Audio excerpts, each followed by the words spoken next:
Hey guys, how's it going? Welcome back to my channel, Gardening in Cold Spring Harbor. Welcome back to my home. Welcome back to Long Island, New York, Zone 7A. Have you started sowing your seeds indoors in seed starting trays?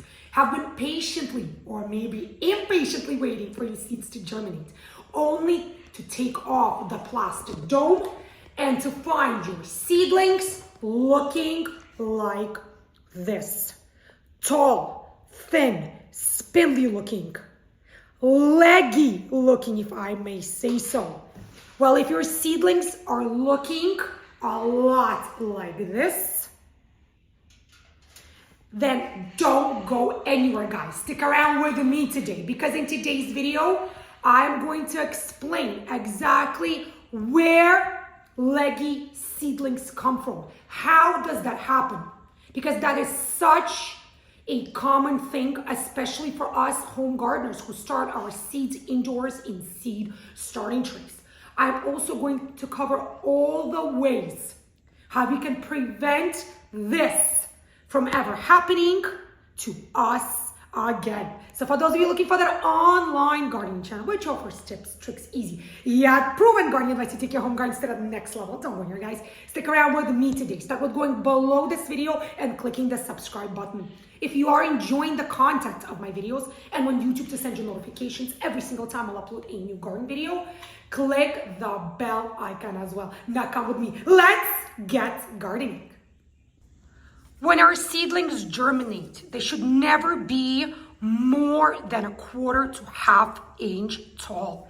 And they should only have 2 seed leaves. These are not true leaves just yet. These are the very first 2 leaves that you would see once your seedling germinates, and these are called seed leaves. Once the seedling sprouts, yet it continues to grow upward, keep getting taller, yet stay on the thin, spindly side. What's going to happen is your seedling is going to get top heavy, hence completely flop over. Leggy seedlings is a very common problem for many home gardeners. Say you planted all of your seeds in a seed starting tray, same time, same day. You covered your seed starting tray with a plastic dome, only to pull off that dome days after and to find some of your seedlings looking perfect, healthy, strong, yet some of the other seedlings looking fragile, frail, thin, and leggy. What happened? Why are some of our seedlings healthy, yet some are leggy? Well, just because you planted various crop varieties in the same tray, same time, same day, we should never expect them all to germinate at the same rate. So clearly, some of the varieties have germinated much quicker than some of the others. Yet, if we kept our clear dome on our seed starting tray without noticing that some varieties have already germinated, we have also contributed to this legginess. We should have removed the dome cover as soon as the first variety has started to come up, and we should have exposed our seed tray to as much bright sunlight as possible.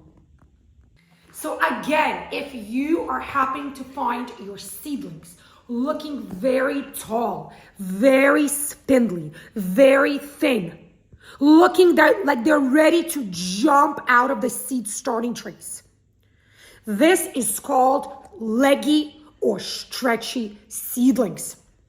I have many of you fellow home gardeners writing to me in the comment section asking me why your seedlings are looking like that, if there is a way you can fix that or even prevent it altogether.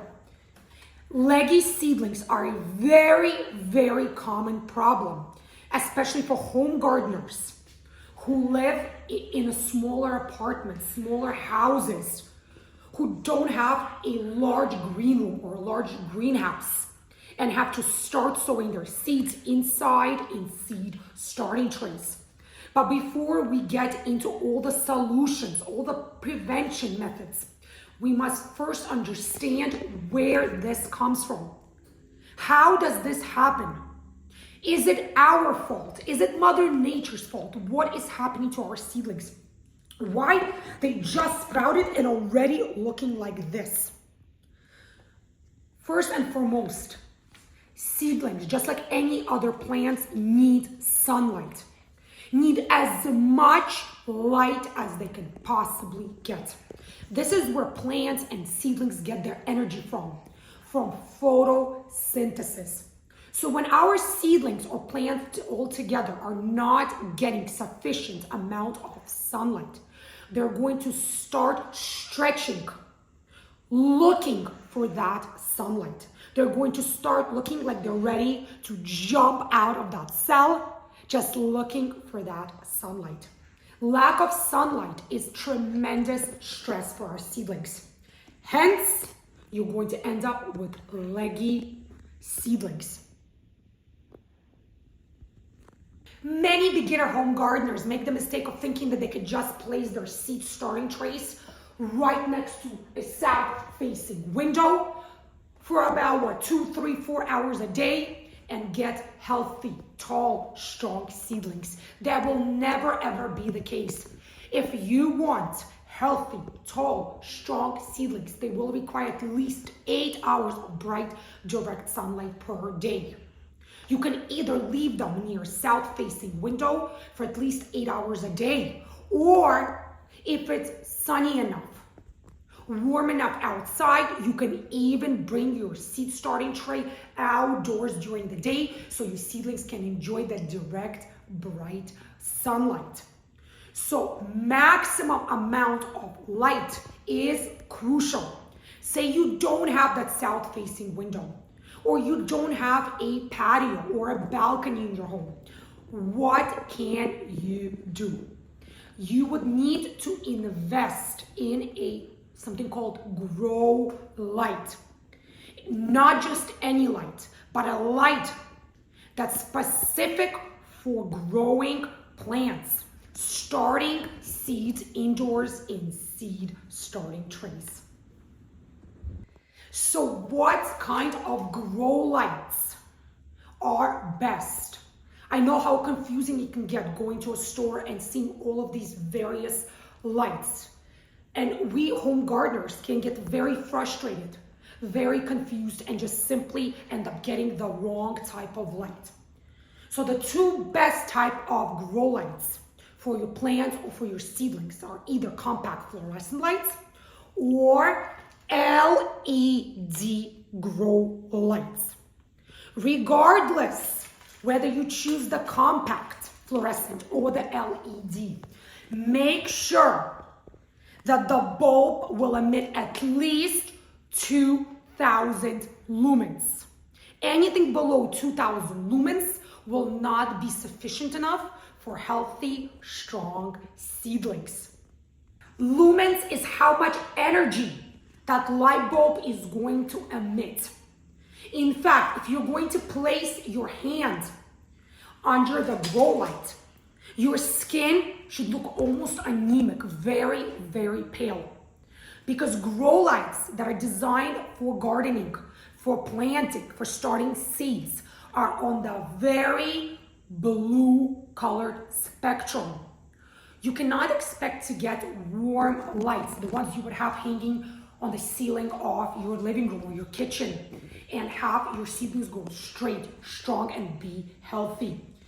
If you choose a weak light, less than 2,000 lumens, you're also going to end up with thin, spindly, weak, leggy seedlings.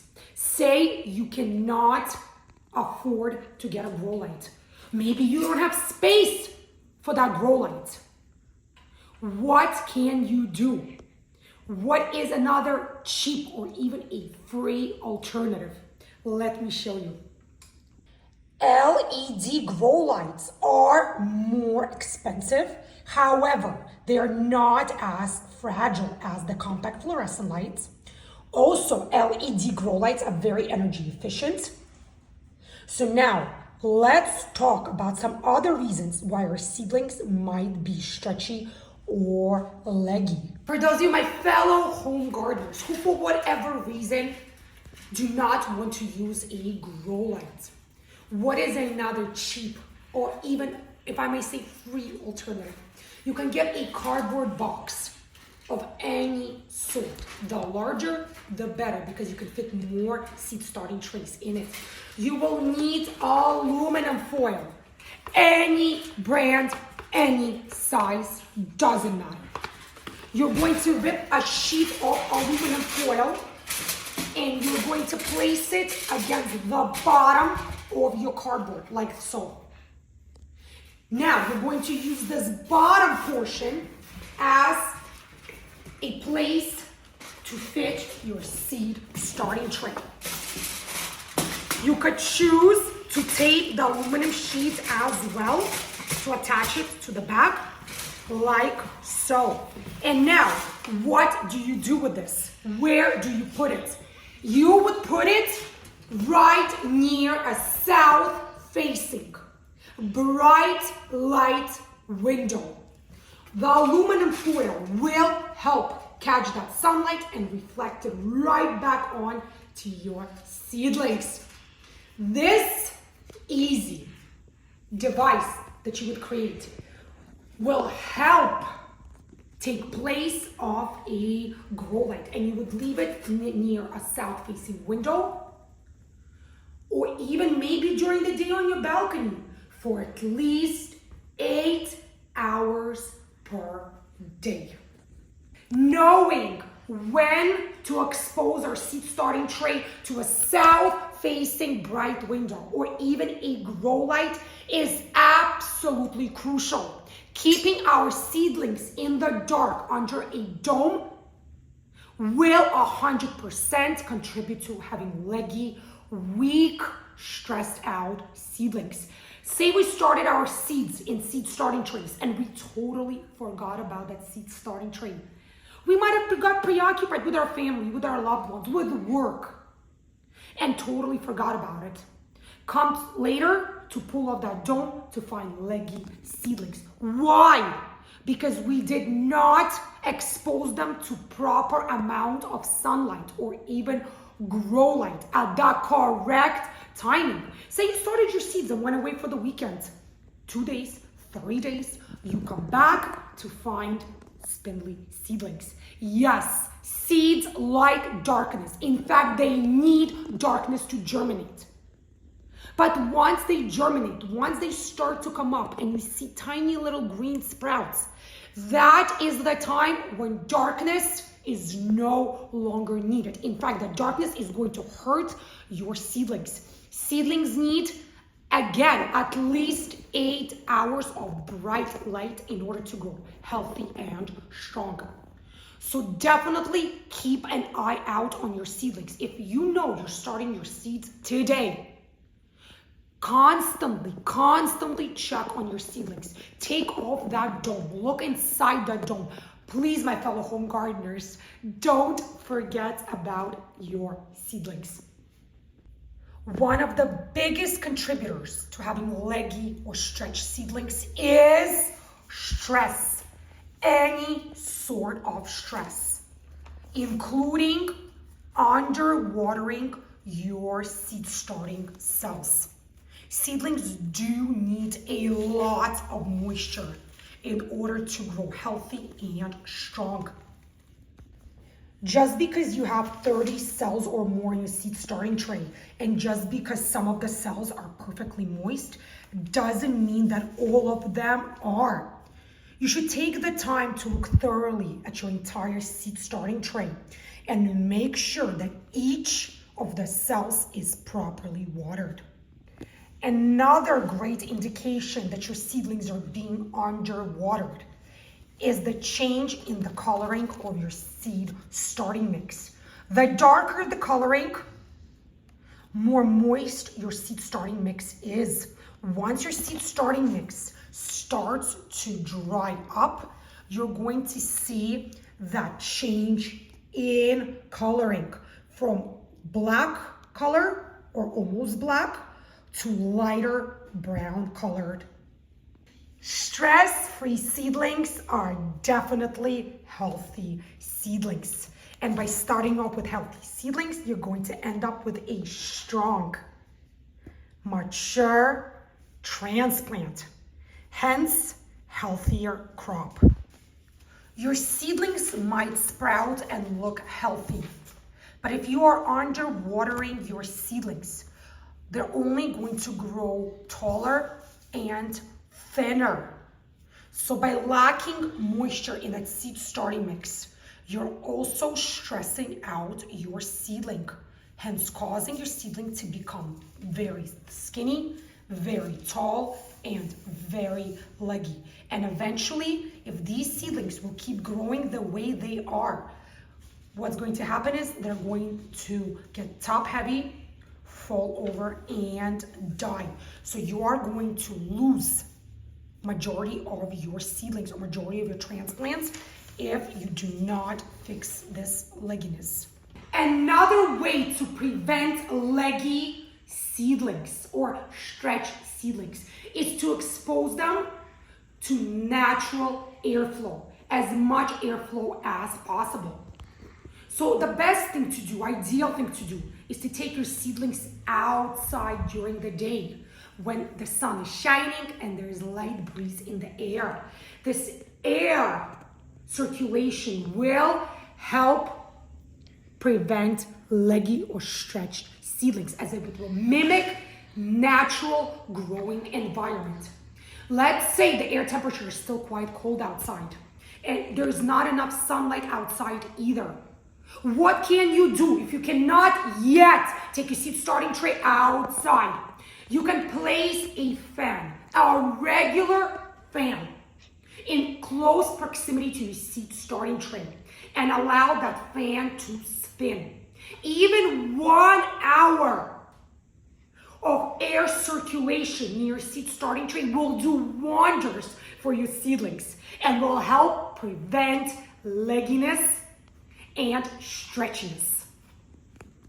Another reason for long, stretchy, leggy seedlings is us home gardeners leaving our seed starting trays on a heat mat for too long. I know that there are so many benefits of using a heat mat, especially when we're starting our seeds indoors in seed starting trays. However, there is absolutely no reason to keep that tray on that heat mat past germination time. Why? Because picture the tiny little cell in your seed starting tray and picture the tiny little just sprouted seedling. How does it feel sitting inside seed starting mix or soil that's probably at least 90 degrees Fahrenheit? Picture yourself, my fellow home gardeners, on a hot, humid summer day. I know that I always want to escape, run somewhere inside that has nice cool drink and an air conditioner. So how does our seedling feel? It feels exactly like we would feel on a hot, humid summer day. Hence the stress, hence that legginess and that stretchiness. Our seedlings are basically telling us that they want to jump out of that seed starting cell and run away somewhere that's much cooler than where they're sitting in now. So remember, the second those seeds germinate, sprout, and start to grow, get rid of that heat mat. Put it away for next time use. This is it for this video, you guys. Thank you so much for joining me here in my home garden in Long Island, New York, Zone 7A. In today's video, we spoke about leggy seedlings. Why leggy seedlings occur and how we can prevent this problem from ever happening to us home gardeners again. For those of you who enjoyed the content of today's video, if you found today's video to be useful, helpful, informative in absolutely any way, don't be shy, my fellow home gardeners. Show me that support by clicking thumbs up below. Leave your comments in the comment section as well. I love talking to each and every single one of you. I personally read all of your comments and respond to each and every single one of you. For those who haven't yet subscribed to my gardening channel, Gardening in Cold Spring Harbor, what are you waiting for, guys? Super easy for you to do, super pleasing and rewarding to me. Just go below this video and click the subscribe button. Don't forget to click the bell icon as well if you are enjoying the content and if you want YouTube to send you notifications every single time I'll upload a new garden video. Stay healthy, happy, be well, each and every single one of you, my fellow home gardeners. And as I always like to say, happy gardening, and I'll see you again in my new upcoming garden videos. Bye, guys.